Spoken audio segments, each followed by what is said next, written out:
All right, welcome back, ladies and gentlemen. It's November 12th, 2022. We have a Saturday edition of the Pocket Change Market Report here for you. I'm your host, Sean, with BlueRidgeSilverhound. I hope you guys are having a great start to your weekend, and hopefully this video will kickstart it to that next level that you guys have been longing for. Okay, so here's the deal. We have some pretty ridiculous coins that have sold here this week, all in which are ungraded. No graded material to speak of, which is a pretty big deal in the marketplace, especially for some of the coins that traditionally should be in a graded holder anyways. Well, there were a few people that took the leap of faith, ended up listing their coins, and have come away with quite the reward as a result. We're going to talk about all of these coins here today. But the overall market has been just plugging along. People are taking advantage of the errors that have been rife in today's coinage. Specifically, 2022 coinage has been the primary target of a lot of coin roll hunters today, and I would expect that to continue on as we head into the new year. So if you guys are certainly interested in making some extra money between now and Christmas, I know there is that need. You might want to pay close attention to what we have to talk about today. And like I said, there are no graded coins on the list. All the coins highlighted today are all within the last 36 to 48 hours. So these are really up to the minute, up to date sales. And that's a good thing, because you need to know exactly what these coins are selling for in today's market, not from 3 years ago. That wouldn't make any sense. And of course, all of the images provided for you today are all original to each of the respective sellers' listings. I didn't change anything other than cropping them, putting them together so that way we have more pictures on one frame. But overall, you're going to get the best and worst photography out there that the eBay world has to offer. So you might even get a few lessons as a result. All right, so without taking too much more of your time, let's go ahead and tune in and jump right into the first mix of coins here. We're going to start it off with this pretty cool looking 1990 Lincoln Memorial cent. Yeah, probably nothing that you'll find in change, although this coin does appear to have circulated a little bit, which says a lot that, you know, it's passed through a few hands and ended up maybe in a cash register or two during its time. So this is a double struck error. The secondary strike is approximately 85–90% off center from the primary normal strike. It has a full date, 1990. It is a Philadelphia minted example. The coin is just okay to me. You know, it does feature a uniface secondary strike, which really means that there was probably maybe another planchet that was overlapped on the back of the coin, thereby showcasing just a flat blank area. So this particular coin right here ended up selling for $21.11 with 2 bids. Typically, double struck coins of this nature from this particular composition, anything post 1982, while neat, they don't typically sell for a lot of money unless they have dual dates where you could read the second date on that secondary strike. So something to keep in mind if you do come across these coin show and they're being sold for such a cheap value, cheap price, then pick them up, add it to your collection, or resell it. The next one what we have here, yeah, I'm bumbling over my words already. I haven't had enough coffee, but maybe this coin might be able to afford a few coffees here in the future. 2021 Tuskegee Airmen with the strike through on the building on that reverse area. Has been a highly pursued coin for going on over a year now. Since the discovery of this example, I believe this was found right after summertime in 2021, so it's been a little over a year. Of course, these are still being found today in circulation. This coin, no doubt about it, does exhibit some circulation wear, so it's far from the perfect coin. But for folks who are a little late to jump on this bandwagon of finding some of these examples, look no further. This is a good example here. So market still relatively strong on these. This one ended up selling for $124.60. Again, this is formed by just a surface mass of grease on the dies that was pushed around by the feeder finger. They call this a field restricted strike through, is an appropriate term for this type of anomaly. Okay, not the prettiest looking coin, but you could say it's a BU level type of coin with exception of all of the carbon spots that's on here. Again, not the perfect example, but this is a case study in which it really shows a lot of people that even coins that look less than desirable have some sort of desirability to collectors. So this is a 1954D. This is a very well-known RPM or repunched mid-mark. Lincoln wheat cent. You can see that this is a D over D over D. So you have a secondary punch that's north of the primary mint mark, and then a third punch of the Denver mint mark that is south. This one is actually quite crazy. Crazy enough that it has its own Cherry Picker's Guide FS number. In this case, it's a 501. Great looking example in spite of its warts. This one ended up selling for only $6.43 with 2 bids. But if you look at the overall picture, this one sold for 643 times face value. How many times can you say that with a straight face? Our featured highlight coin is a good one. Again, this is one of those coins that I cannot personally believe is not in a graded holder. But, again, the world is kind of a funny place, especially when it comes to the numismatics market. And anytime that you could get away with selling a coin of this caliber without sending it to PCGS or NGC is a huge win. You're going to end up saving yourself a boatload of money on the grading submission fees. Not saying that's not deserving, because it is.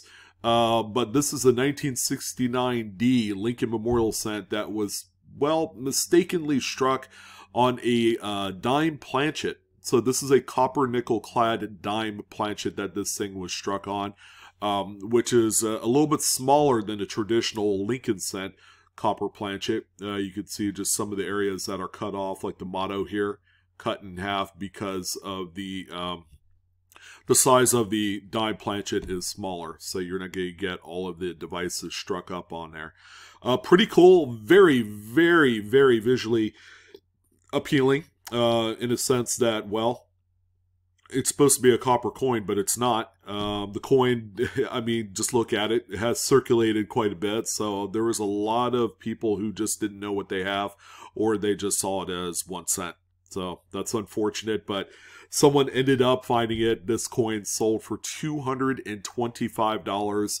Again, if you could avoid grading these and getting away with it, you know, by really showcasing your salesmanship on this type of listing, by all means, go ahead and do that. You'll save yourself roughly about $80–90 by the time you factor in the submission fees and the shipping and all sorts of other stuff.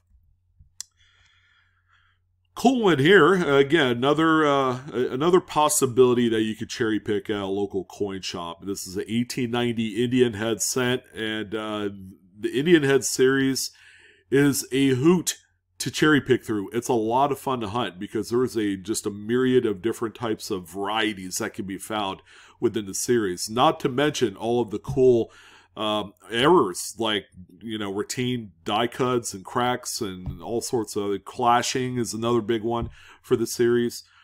This one here is on the list for a different reason. It's a misplaced date, I believe is what they call it, and it's a FS402 in the Cherry Picker's Guide. Very well known variety. This one shows a secondary punching of the number 8, I believe, or 9. Right here in the denticles, which is just right underneath the date. And this is something to let you guys know that the U.S. Mint employees did do. They tested the punches of each of the date numerals in various areas on the die. Okay, not just where in the appropriate place in which the date's supposed to be, but, you know, they'll test out the hardness of the die punch to things like the denticles. They'll use the beads around Lady Liberty's neck, the hair area, among a few other places. And their rhyme or reason is they could unobtrusively test out the number punch in the area, and when they go to actually mint and strike up all of the regular coins, that this area, this anomaly that they had punched into the denticles, let's say, would be pretty well hidden enough that it's not going to be unappealing for someone that actually cared about collecting these coins back 130 years ago. So what did this one sell for? How about $53.88, which is probably about, I don't know, probably 5 to 7 times what the actual value of the coin is. I mean, the coin's in decent shape, showing full Liberty, but again, these snow varieties or these FS numbered varieties are all the rage today, and people are continuously looking for the next one. Check out your silver. You might come across something that looks like this. This is a 1944 Mercury dime. You can see that deep channel groove right in the middle of the coin on the obverse. Yeah, our Mercury winged friend doesn't look too hot here in this one, but that is a channel of strike through grease. All right, so that is a very common area for grease buildup on the die, and when it strikes up the coins, it's going to leave that kind of like that ditch or that channel right down the middle of the coin. I see it all the time on like Kennedy half dollars, found them on Franklin House before, and a few others. Lincoln cents is another big one. So in case you guys are wondering, this is what this one looks like. It really does look like a run-of-the-mill, just good old scrappy 90% piece. But, you know, again, you could turn something that's worth a few bucks into something like this that ended up selling for $15.99. That's a pretty decent flip. So please do consider stuff like that, along with looking for other things as well. Here's our first lot. We actually have quite a few lots to talk about today, but we have a 2-coin lot of off-center Lincoln memorials, both relatively common dates for this error type. We have a 2000 and a 2001. You can see the coins are in pretty decent shape. Nothing too crazy as far as how off-center these coins are, but they are probably makes a pretty good starter set for someone that's looking to get into collecting these by date. This pair ended up selling for $16.38. So if you have like super incredibly cheap errors and you don't want to sell them individually, you know, consider, you know, bunching them up into groups and selling it that way. You'll make a little bit more money, and then you'll just get them out of your hair. So that's again another thing to consider. Pretty nice example right here of a broad strike error, this time on the 1996 P Roosevelt dime. So the collar was non-existent. The collar is what keeps the coin in place during the strike. The collar is actually in itself a die. It's like a round ring. Sometimes it could be in 3 pieces, like on the, whatchamacallit, the Presidential Dollar Series. They're all multi-piece collar. But sometimes it's just a single piece collar, which looks like a ring. And if the collar is disengaged or malfunctioned and it's not in its appropriate area during the striking process, all that metal flow goes outwards. So in this particular case, look how much bigger the broad struck example is to a regular dime, for crying out loud. That thing's huge. So on a broad strike, you're not going to have any reeds, which is the lines on the edge of the coin. Very nice high-grade example. This one ended up selling for $26.88. Again, this is something you could come across at a dealer. I know a dealer that sells these for like $10 a pop, and that could be an opportunity to pick up one of those, flip it, make a few dollars in the process, or just add something really cool on the cheap to your collection. All right, so this is something fun. All right, ever since we had our guest professional collector of the Duplicate Star 2013 B Star Notes on the live coin Q&A show, it's brought a little bit more attention to this particular segment of paper currency collecting. So, in case you guys haven't figured it out, back a few years ago, the BEP ended up printing by mistake the same serial numbers on star notes that have the B prefix or the New York prefix. 2 years. Once back in 2013 at the Washington, D.C. BEP facility, they printed the same run of serial numbers. And then they also printed the same ones as well at Fort Worth, although 3 to 4 years later. And the way that you could tell which one was printed where was looking at this plate number. This one right here was printed in DC. The Fort Worth printing will have an FW in front of the plate letter. So this one right here is the earlier type. It's actually in really nice shape. And I noticed that more of the Washington, D.C. notes are selling for a little bit more money.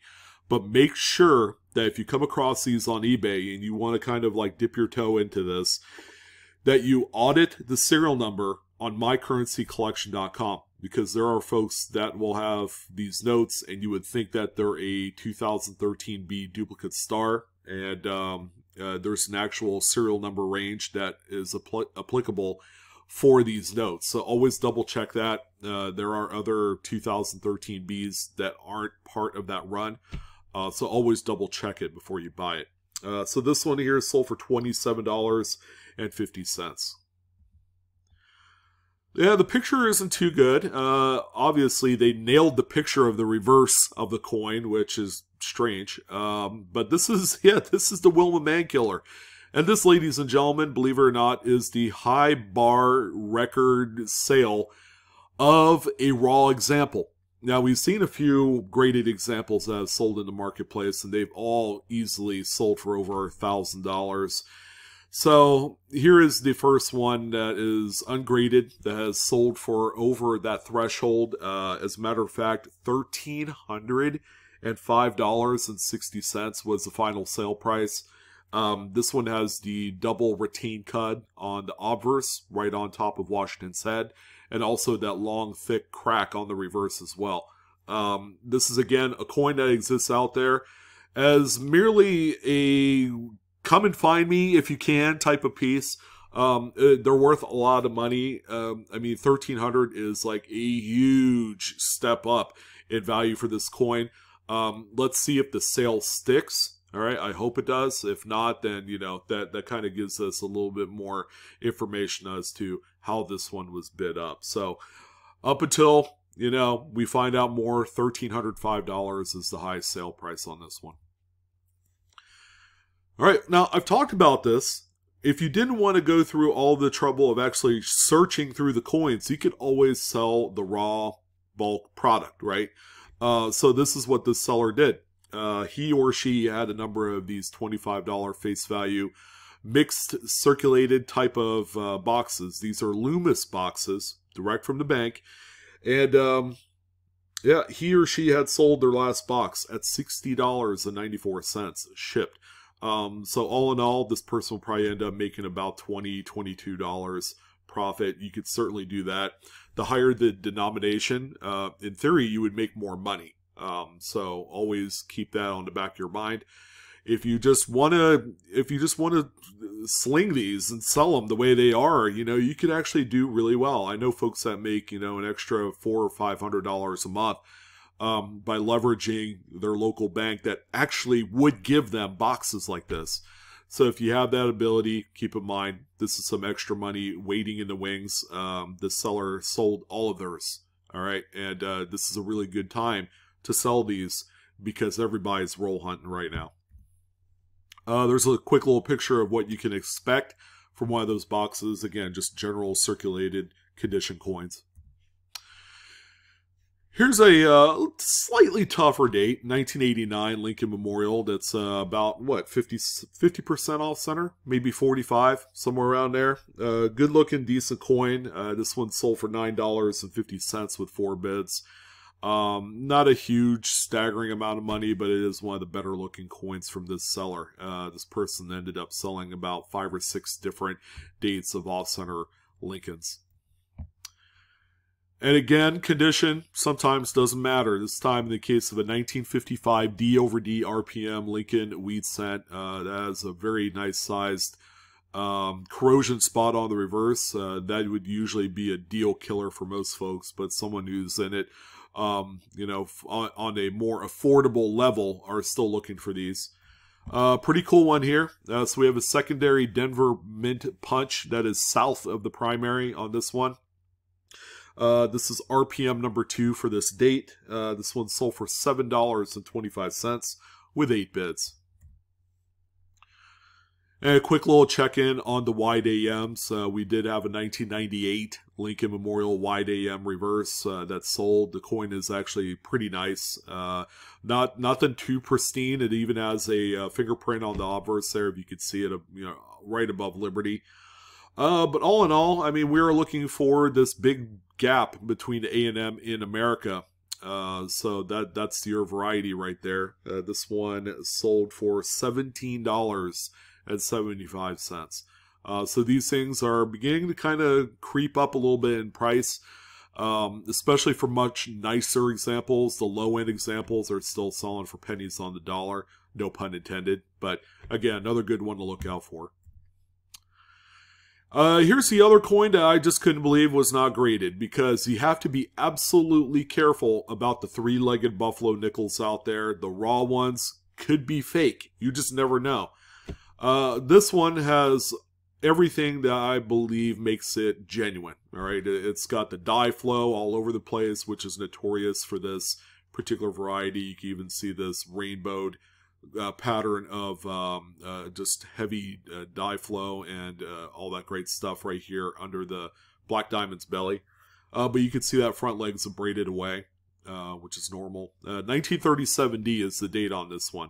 There's also a 36D, which is not as crazily abraded as this one is. That is out there to look for, so make sure you're looking out for that. So this one right here, the seller said it's BU. It's kind of looks a little far-fetched. This one does have its fair share of nicks. I'd say probably more about uncirculated is their appropriate grade. $1,410 was the final sale price on this bad boy. It could end up being a wise purchase, or it could be the biggest mistake of your life. If you're not careful, do your research. Make sure you know what to look for on these if you're looking to pick up this variety raw. At first I thought this was an off-center strike, but it's not. It's actually a 1971D. The front's off-center, but the back is perfectly centered, so they call this one a misaligned dies strike. Actually a very, very wild misaligned dies. I haven't seen one quite this offset in a while. But this one right here also does show quite a bit of circulation wear, has a few carbon spots as well. $18 was the sale price on this one, which is, I think I'm fine on it. I've seen some of these go for a lot more, and this one is wild enough that it was able to command this kind of money. So we did have a few Wounded Eagles. We had 2 sold by the same seller, if I'm not mistaken. Both of them, pretty well circulated. Again, you know, these spots on these coins seems to be the theme for the day.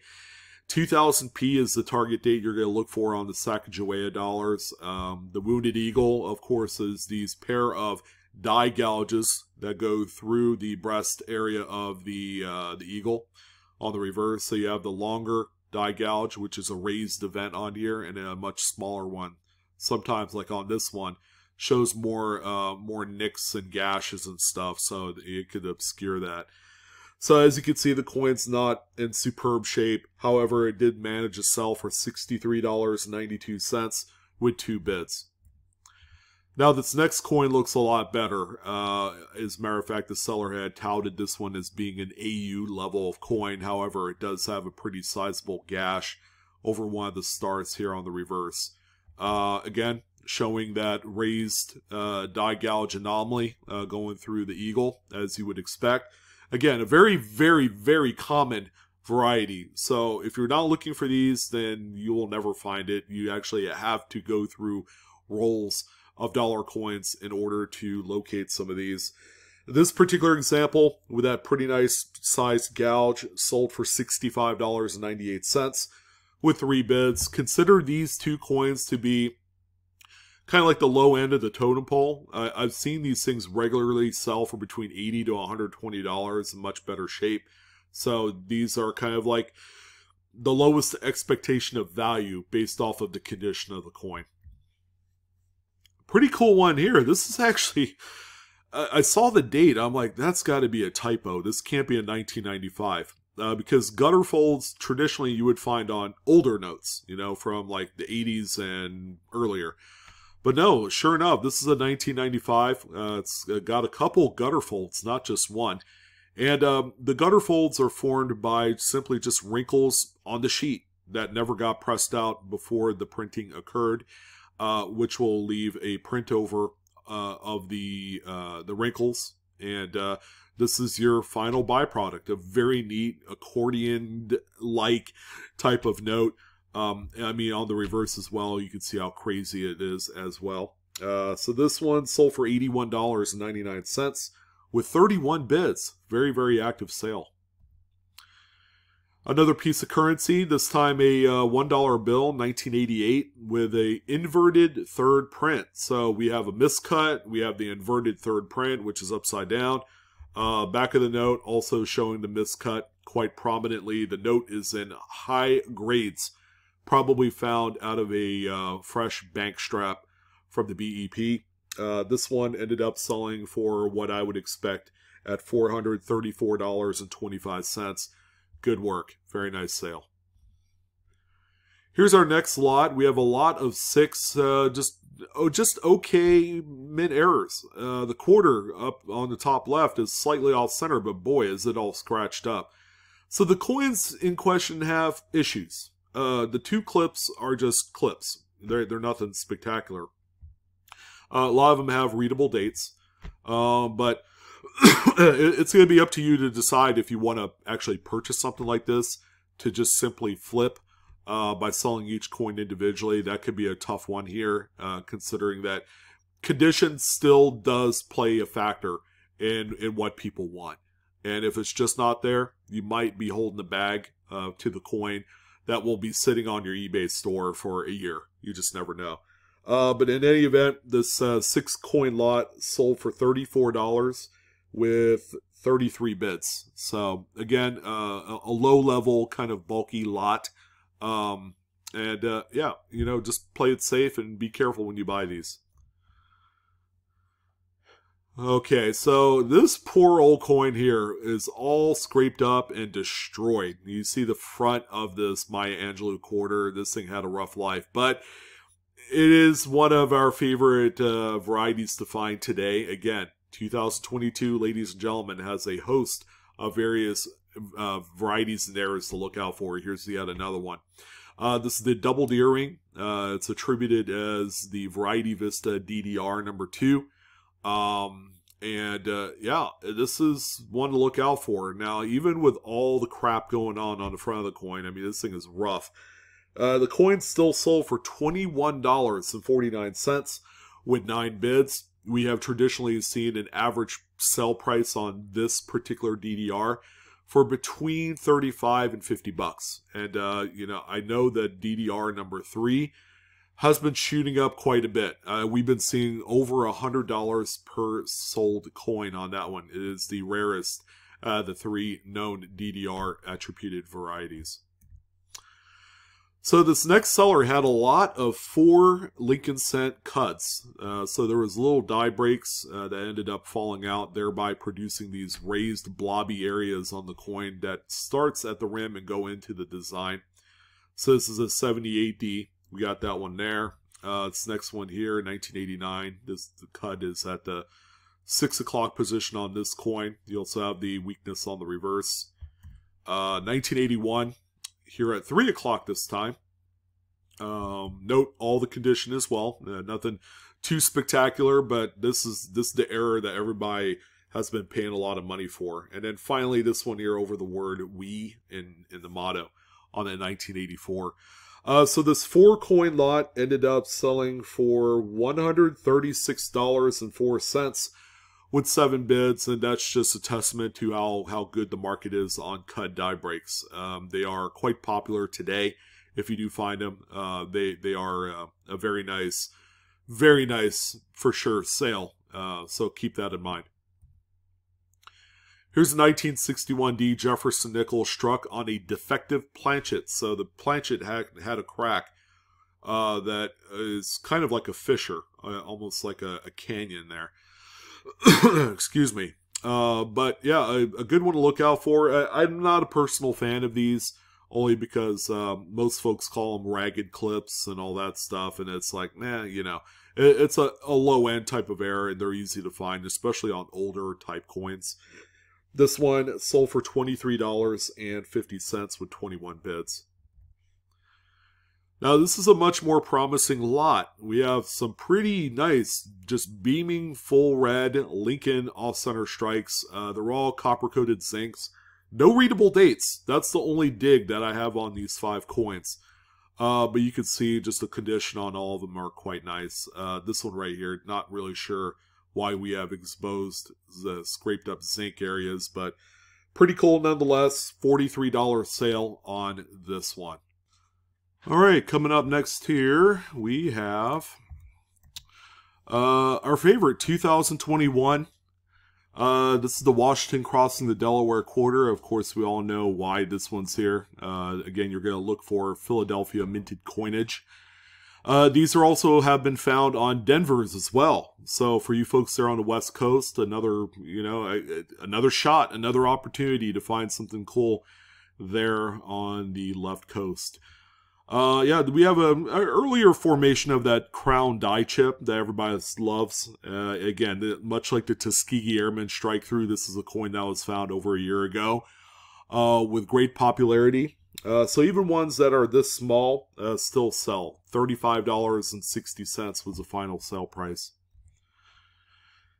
All right, so having 2 CUD lots in one PCMR is a true rarity. I can't even believe that people are selling these in groups. This is just a free, easy money to be made here. But we have a lot of 4. These are pre-1982 cuts. They're all coppers, which is cool. And they all have the raised, much larger cuds on these. This is actually a favorite. I love this lot. And if I would have seen it, I would have picked it up myself. Yeah, this looks like a screaming deal right here. To the tune of $225.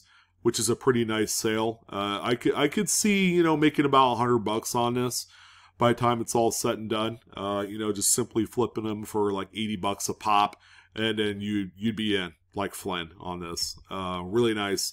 One has a very readable date of 1981, while the other cuds are covering the dates.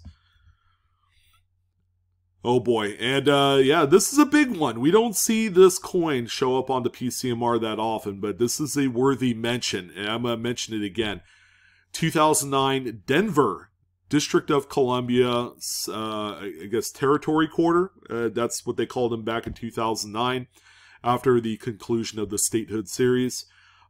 This is the FS801 doubled die reverse. You can see the first 3 letters of Ellington in Duke Ellington is doubled southward rotation. There's even a few doubled piano keys in there as well. If you guys have to look out for this, all right? Because I want one. This has been on my list for quite some time, and I'm just you know, I keep missing out on these listings, but I also recognize that I'm going to be paying through the nose to own one. So this coin ended up selling for $420.40 with 7 bids. Just a tremendous, tremendous coin. Oh, what do you know? Another CUD. This time on 1983p Jefferson nickel. It is a single coin lot this time. Yeah, this is typically of what your coin would look like after, you know, 3 decades of circulation wear. So this is it right here. Yeah, pretty cool. It's right above Jefferson's head. Sold for $41.30 with 4 bids. And here's a singular 1985 Lincoln Memorial. It's off center by about 50%, features a full date. This is a normal seller. I think it's Telstar Coins that sells these with that light bluish background. Always selling a lot of high quality errors, and you could add this one to the mix. $27.88 was the final sale price on this. 1824 Cap Bus half dollar. The big deal with this one, and I do love the look, is that it has the doubled profile of Lady Liberty. You can see that right on there, which is a very common strike doubling or mechanical doubling feature on a lot of the 1820s Cap Bus halves. They even go back earlier than that into the teens. But when you do come across them, they're neat, they're dramatic, they're just really cool. This one sold for what the market value is on a Cap Bus half dollar, minus the double profile, although that adds a little bit of personality. This one sold for $98.50. 1996 Lincoln Memorial, just a little bit broad struck or off center struck, but most importantly, it's got that large indent with looks to be a partial brockage as well. Pretty nice. And this one here ended up selling for $48.04 with 20 bids. And our final item for this edition of the PCMR is this 2009. Yeah, you see how new that one is? $1 bill with a grossly shifted or misaligned third print. You know, your district seals, your serial numbers, all shifted to the right quite a bit on this one. Man, what a nice note. Telling you guys, these are out there on newer notes as well. The BEP employees, they do screw up on occasion, and you can take advantage of that. $154.12 was the final sale on this bad boy. There's a reverse picture. The note definitely had circulated a little bit. But that's going to wrap it up. That was a lot of fun. A lot of good stuff. A lot of high mark sales in this one. I'm your host, Sean, with Blue Ridge Silverhound. Don't forget to love, share, subscribe, and follow to my TikTok as well, at Blue Ridge Silverhound. I want to thank each and every single one of you. I wish you guys the best of luck in all of your hunting endeavors this weekend and going through the holidays. It's going to be a blast. But that's going to wrap it up. Stay tuned also for the holiday giveaway on the live coin Q&A channel. We'll notify you guys on more updates as we get closer to December 5th. You guys take care. Have a good one. I will see you on the next coin video.